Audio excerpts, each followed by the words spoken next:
When everything's rolling in good. Why you 최근에 acting like GD가 it's 위버맨시라는 앨범으로 컴백을 했어요. 위버맨시는 독일어 단어입니다. 위버와 맨시가 합쳐진 단어인 거죠. 여기에 이 위버는 영어의 전치사 over와 비슷한 뜻인데요. 뭐뭐 위에 있는, 뭐뭐 위에 라는 뜻을 가지고 있죠. 맨시는 인간이라는 의미를 가진 명사입니다. 직역하면 인간 위에 있는, 인간 위의 존재라는 뜻이 되는 거죠. 이건 니체의 허무주의 철학에 나오는 용어입니다. 허무주의에서는 이 용어를 초인이라고 번역하고 있어요. 초인이란 인간을 넘어선 존재라는 뜻인데요. 여기서 인간은 자기 자신을 뜻해요. 결국 위버맨시는 자기를 극복하는 존재라는 겁니다.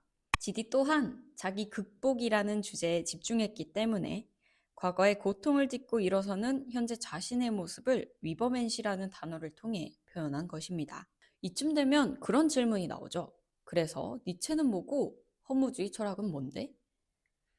그래서 오늘은 자라투스트라는 이렇게 말했다 속의 니체 허무주의 철학에 대해 이야기해 보도록 하겠습니다. 중세시대로 돌아가서 생각을 해보면 그때는 기독교가 짱이었어요. 하지만 고인물은 썩는 법이잖아요.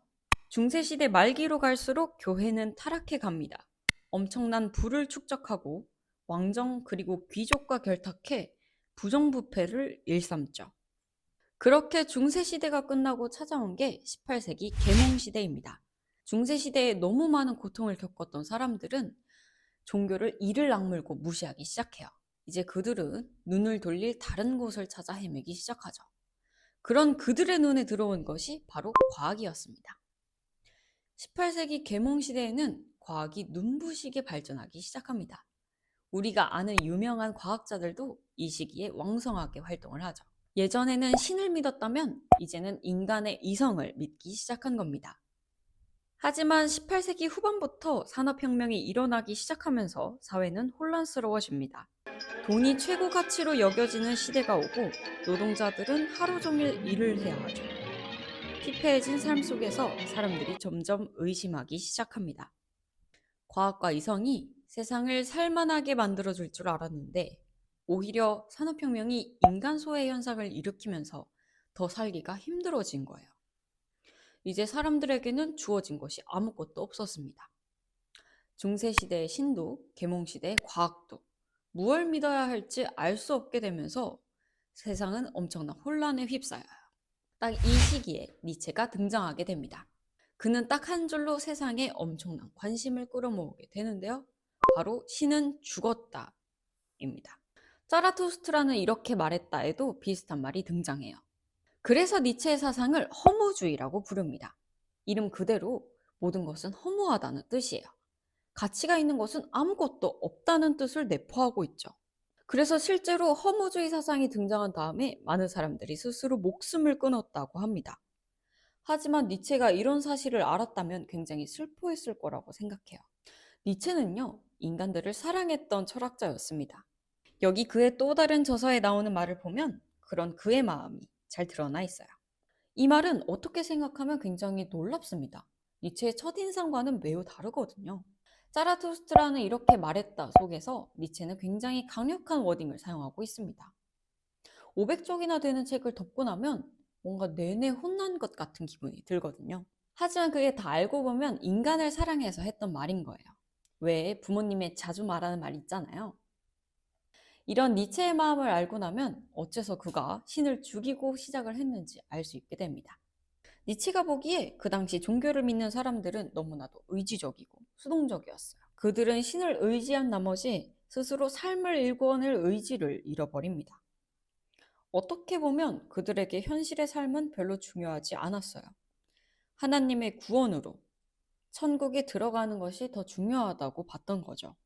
니체는 이러한 인간의 모습을 안타깝게 여겼기 때문에 신이라는 존재를 죽여버렸던 것입니다. 인간들이 스스로 설 수 있는 힘을 마련해주고자 했던 거죠.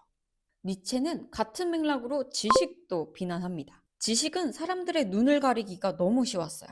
삶이 안전하다고 거짓말을 하는 거죠. 이게 심해지면 우리는 과학자들에게 의지하게 됩니다. 자라투스트라는 아무 것에도 의지하지 말라고 주장합니다. 이 안에는 인간들이 누구에게도 휘둘리지 않기를 바라는 니체의 간절한 염원이 들어 있습니다. 니체의 생애는 어떻게 보면 조금 기구했습니다. 그는 바젤 대학 교수로 근무하는데요. 이 당시 편두통이랑 위장병 때문에 굉장한 고통에 시달렸다고 합니다. 결국 그는 교수직을 내려두고 9년 동안 세상 곳곳을 방랑합니다. 이 시기에 쓴 것이 바로 짜라투스트라는 이렇게 말했다 였던 거죠. 한참 고통에 시달리던 니체는 자신의 죽음에 대해 다시 생각해 보게 됩니다. 고통이 죽음이라는 존재를 니체에게 인식시켜 줬던 것이죠. 니체는 생각합니다. 죽으면 끝이다. 그런데 세상 사람들은 그 생각을 못하는 것 같았어요. 죽으면 천국이 있을 거라고 믿었죠. 모든 게 아름다운 사후세계가 있을 거라 믿었습니다. 니체는 이래서는 안 된다고 느껴요. 그래서 이 시대를 해결해줄 다른 시대를 데리고 옵니다. 바로 고대 그리스예요. 고대 그리스에는 비극이 굉장히 유명했어요. 카타르시스라는 말을 아시나요? 도파민이 느껴지는 상황에서 카타르시스가 느껴진다 라고 많이들 말하곤 하는데요. 이 카타르시스는 고대 그리스에서 약을 뜻했다고 합니다. 나쁜 물질의 배설을 부추기는 강력한 약이었다고 하죠. 병을 오히려 더 부추겨서 병을 낫게 만드는 그런 방식이었던 겁니다. 한마디로 위기를 절정에 이르게 해서 병을 낫게 만든다는 겁니다. 그리스 비극에는 항상 이 카타르시스의 원칙이 적용됐어요. 사람들은 자신의 삶보다 더 비극적인 극을 보면서 자신의 삶을 살아갈 용기를 얻었어요. 그뿐만이 아니라 고대 그리스의 비극을 보면 주인공은 항상 비극적인 운명을 가지고 태어납니다.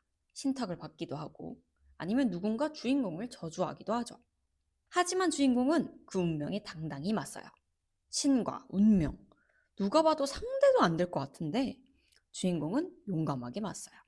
이게 바로 고대 그리스의 비극입니다. 쉽게 말해 가장 최악의 상황을 가정하면서 시작하는 거죠. 니체는 우리 세상에 이 비관주의가 필요하다고 말했습니다. 즉, 우리의 세상이 끝이라는 생각이 필요하다는 거예요. 만약 니체의 사상이 여기서 끝났다면 니체는 염세주의자로 분류됐을 거예요. 하지만 니체는 비관주의라는 말 앞에 디오니소스를 붙입니다. 디오니소스는 춤, 음악, 포도주를 관장하는 신으로 아마 많은 분들이 알고 계실 거라고 생각해요. 듣기만 해도 풍요롭고 쾌락적인 디오니소스와 듣기만 해도 우울한 비관주의라는 말이 합쳐졌어요. 즉, 우리 삶은 막다른 골목이고 여기서 끝나면 그걸로 끝이라는 거예요. 하지만 이런 우리의 삶을 사랑하고 골목 안에서 축제를 벌일 수 있는 태도를 가지라는 거죠. 삶의 비극적인 성격에도 불구하고가 아니라 바로 그 삶의 비극적인 성격 때문에 삶을 사랑하는 법을 배우라는 거죠. 그게 바로 니체의 디오니소스 비관주의입니다. 그리스 비극 집착 광인이었던 니체의 면모는 바그너를 향한 그의 사랑을 통해 나타납니다. 니체의 생애에서는 바그너의 이야기를 빼놓을 수가 없어요. 니체는 바그너의 음악이 디오니소스와 비슷한 방식을 가졌다고 생각을 합니다. 뿐만 아니라 바그너의 많은 작품들은 그리스 신화를 모토로 하고 있기 때문에 더욱더 그의 철학과 잘 들어맞는 예술가라고 생각을 했던 거죠. 그들은 오랫동안 가족처럼 교류합니다. 바그너의 가장 유명한 작품 니벨룽겐의 반지는 반지를 둘러싼 신, 인간, 난쟁이, 거인들의 이야기예요. 그 반지는 세상의 모든 권력을 가져다 주지만 동시에 착용자에게 저주를 내린다고 하는 반지였습니다. 어딘가 익숙하죠? 니벨룽겐의 반지가 바로 반지의 제왕의 원형이 되는 작품이라고 해요. 총 4막으로 이루어져 있는 니벨룽겐의 반지는 마지막 막에서 신들의 라그나로크가 일어나고 신들의 세계가 붕괴됩니다. 신의 세계가 몰락하고 인간의 세계가 새로 탄생하는 거죠. 니체의 사상을 떠올리면 생각나는 단어가 있습니다. 바로 MG입니다. MG는 밀레니얼 세대와 Z세대를 통칭하는 표현입니다. 지금까지 이어져 온 상식에 비추어 봤을 때 납득이 가지 않는 신세대의 행동들을 MG라는 용어로 취한하는 경우가 많습니다. 그런 의미에서 볼 때 니체의 철학은 MG 그 자체입니다. 니체는 짜라투스트라는 이렇게 말했다에서 오래된 석판을 부수라는 말을 반복적으로 되풀이하고 있습니다. 오래된 석판은 그때까지 사회에 군림하던 가치들을 의미합니다. 기독교나 인간의 이성처럼 그것들을 깨부수라고 말하는 니체는 당대 사람들에게 MZ처럼 보였을 것입니다. 꼰대들의 말을 무시하는 MZ처럼 말이죠. 종교, 과학, 도덕, 관습을 거부하면서 니체는 심지어 우리 몸에는 관습의 기호로 뒤덮여 있다는 말까지 하고 있는데요. 결국 우리의 모든 행위는 관습 안에 갇혀서 이루어진다는 겁니다. 명백한 예시가 우리 사회에도 있습니다. 조선에서는 전통적으로 여성들이 남성보다 낮은 지위에 놓였고 가부장적인 가정과 사회 구조가 유지되었어요. 하지만 고려시대로 거슬러 올라가면 여성과 남성의 지위는 그렇게 차이나지 않았죠. 이처럼 관습은 정치 세력이 우리를 조정하기 위해 만들어낸 감옥일 수도 있다고 니체는 이야기합니다. 80년대에서 90년대를 떠올리면 이웃 간의 정이 넘치던 공동체 사회가 떠올라요. 하지만 공동체의 정의라는 말을 자세히 들여다보면 집단 안에 개인을 끼워 맞추려는 그 시대의 전통이 떠오릅니다. 그때는 우리나라가 한창 경제 성장을 목표로 하고 있었고 기업의 성장이 무엇보다도 중요시 여겨졌기 때문에 개인의 자유보다는 집단이 우선시됐던 거죠. 하지만 요즘은 다릅니다. 이미 문명은 일정 수준 이상으로 눈부신 발전을 이뤘죠. 사람들은 예전처럼 신에 열광하지도 과학자들의 새로운 발견을 손꼽아 기다리지도 않습니다. 반대로 말하면 사람들 사이에 공통된 가치가 사라졌기 때문에 우리는 손쉽게 흩어지고 사회는 개인주의로 흘러가게 됩니다. 이러한 급격한 변화들에 적응하지 못한 우리들이 만들어낸 단어가 MZ인 것이죠. 공동의 가치가 흔들리는 시대에 니체의 메시지는 다시 한번 빛을 발합니다. 무엇에도 의지하지 말고 스스로 인생의 의미를 찾아 나서라는 강한 메시지를 말입니다. 그럼 지금까지 프리드리히 니체의 자라투스트라는 이렇게 말했다 였습니다.